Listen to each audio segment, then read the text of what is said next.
Sometimes the biggest, most complicated issues, they don't get revealed in some grand policy paper. Nope, they show up in a single human moment. And today, we're going to look at one of those moments in Karachi and what it tells us about the real price of, well, what some people call progress. Just let that sink in for a second. That's not from a script. It's a real quote, the actual desperate plea of an old rickshaw driver to a policeman who has just seized his vehicle and pretty much his entire world along with it. So let's start right there, with that encounter. We're on a busy street corner in the city where a brand new government order is about to collide head-on with one family's ability to survive. Okay, so try to picture this scene. You've got this elderly man, his hands are folded, just begging. His rickshaw, his entire life savings, has just been taken away, and the policeman is telling him, plain and simple, Baba, your rickshaw can't operate in this city anymore. The new laws have banned them.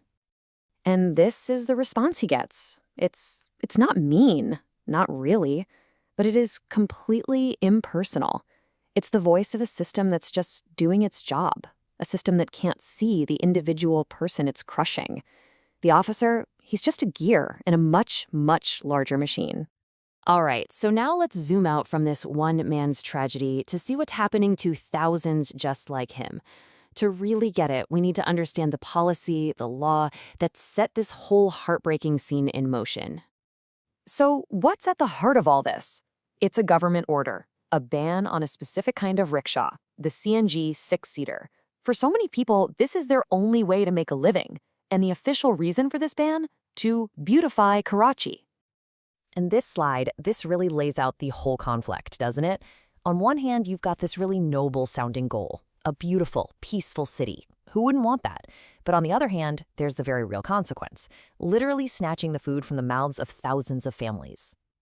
And look, to really understand what's at stake here, you have to get what this life is like. This isn't some side hustle. We're talking about a grueling 16-hour-a-day job every single day, rain or shine, hot or cold. These folks are already living below the poverty line, and many of them are still paying off the rickshaw itself. So a huge chunk of what they earn is gone before they can even take it home. So this brings us to the author's deepest fear.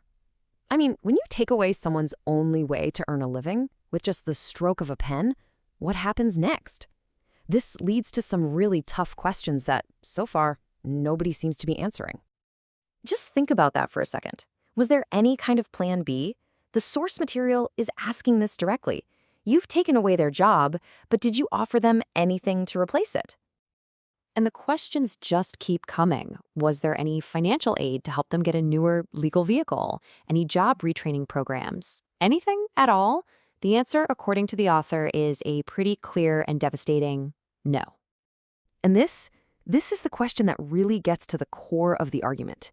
When a person's kids are going hungry and their ability to earn an honest living is suddenly stripped away, what choices do they have left? Are we, in the name of making the city look nice, actually pushing people into crime? This quote just perfectly captures the psychology of what's going on. It's not about good people suddenly deciding to be bad. It's about how desperation just narrows your vision until it feels like there are no good options left. So here's the bottom line, the big idea the author is getting at. There is a direct link between having a job and having a stable society. When you slam one door shut without opening another one, you risk creating a way bigger, way more dangerous problem than the one you were trying to fix. But look, this isn't just about pointing fingers. The author doesn't just lay out the problem. They actually propose a clear, totally practical way forward, a path to achieve progress without just steamrolling people. And here are the 4 steps. First off, don't just impose these bans from on high without talking to people.